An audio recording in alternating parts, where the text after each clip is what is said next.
how to edit closed captions in YouTube. So when you're on your YouTube channel, you click on your video row, the pencil to go into details, and you scroll on the left till you get down to subtitles. Now in subtitles, it already has subtitles, so I would want to edit them. So I click on Edit in Classic Studio, and it shows the timeline, and it shows the closed captioning that it picked automatically based on reading the words in your video.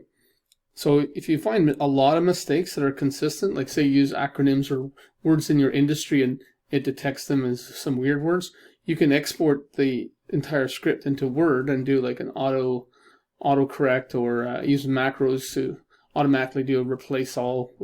If you find this, change to this. So you can have like a macro set up with all those common problems to run through all your scripts. You can go to Actions and download as either VTT, SRT, or SPV. Each of these types are preferred by different types of different applications. To edit, I click on Edit, and now I can go through the timeline. Now what I found very useful, if some things on the timeline really far away, there's a lot of dead space, you can actually edit the numbers. If you remove the numbers, it just attaches to like the previous block. If you remove the both of these. And you can see down, if you scroll on the right hand side a little bit, you can see on the timeline where that block is.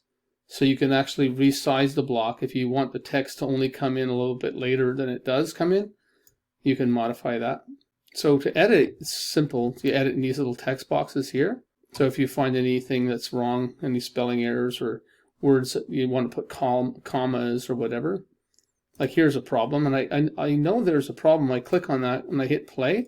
So it didn't understand SAP, that's an acronym, so it put in the old SIP.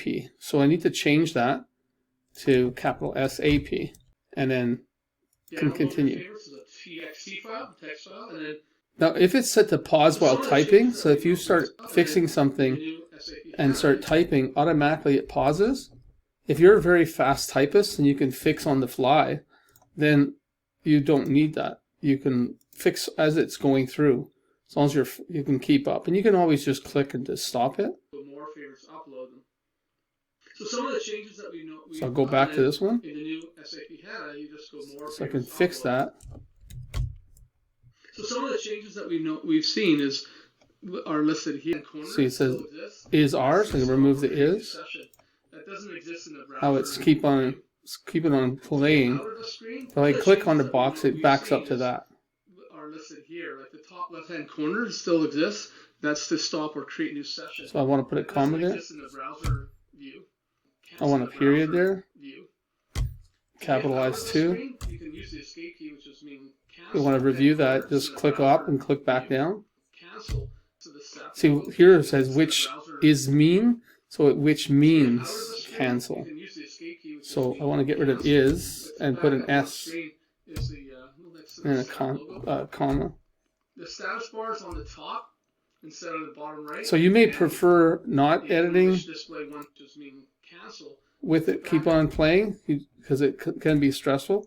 So you just activate that, and then it'll only play a video when you click in the text box and hit play. The status bar is on the top instead of the bottom right, and as soon as I start typing, it pauses the video, so I can fix stuff and not worry when I'm done fixing, and I can hit play again. It's on the bottom right. So I want to put a period, capitalize the T. Now if I hit play, it's going to start in this box because it's already jumped over. So watch what happens. So I have to sometimes click back up if I want to review that box. The exit for those. So sometimes you have to pause it yourself manually just to and then think about what you were trying to say and what the words didn't quite make sense, and you fix it manually. Sometimes you have to go back and forth a few times. Anyway, so that's the basic thing. When you're done your editing, so you just hit Publish Edits and that saves it. It has two. It has the automatic English, and it has the one that I created that I've started fixing up. So the one that's automatic English, you can unpublish that one, or so basically it's like deleting it. So it's going to only go to your modified version. So that's the only one now on this file, is the one that I started editing, so I don't get mixed up and have both available to the user.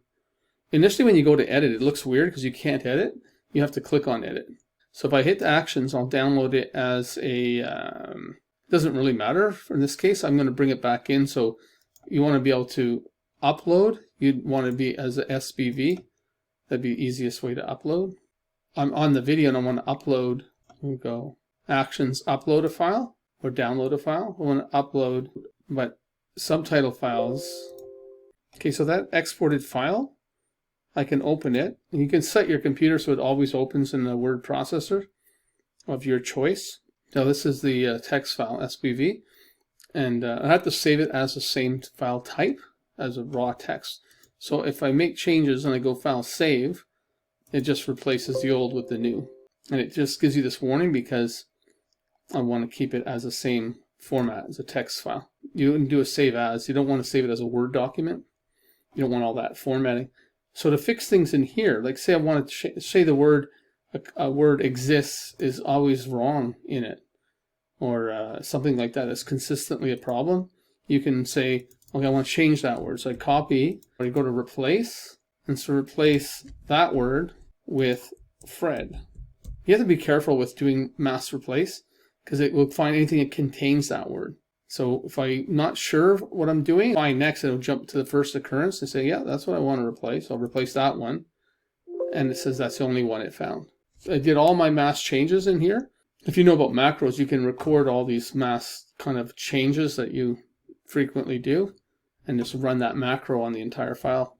Then after you save the file, then you would import that file on top of your captions. So you just go Actions, upload, and you're uploading a subtitles file. And where I put that, it was I just edited it right in a download folder. And it should be the very first file if I'm sorted by date and time, and upload. So anything you had is now replaced. And so any words that you have fixed up are now perfect. And that's it. You can go through it again if you want to make sure. But and I've only seen once where I exported a file and somehow when it came back in, the timeline was messed up. Like a lot of the blocks were like 5 minutes in the future. And so I was able to fix that pretty easily by removing both the start and the end time, and it automatically jumped to connect to the previous block, so it came right after it. And I just fine-tune it, modify it. I ended up modifying a lot in here, moving things around like this. You can move them around, change the size because you want that text to disappear at this point. And you can see where the voice is. You can figure out where you want it to show or go away. Well, just a quick overview of how to modify closed captions on YouTube.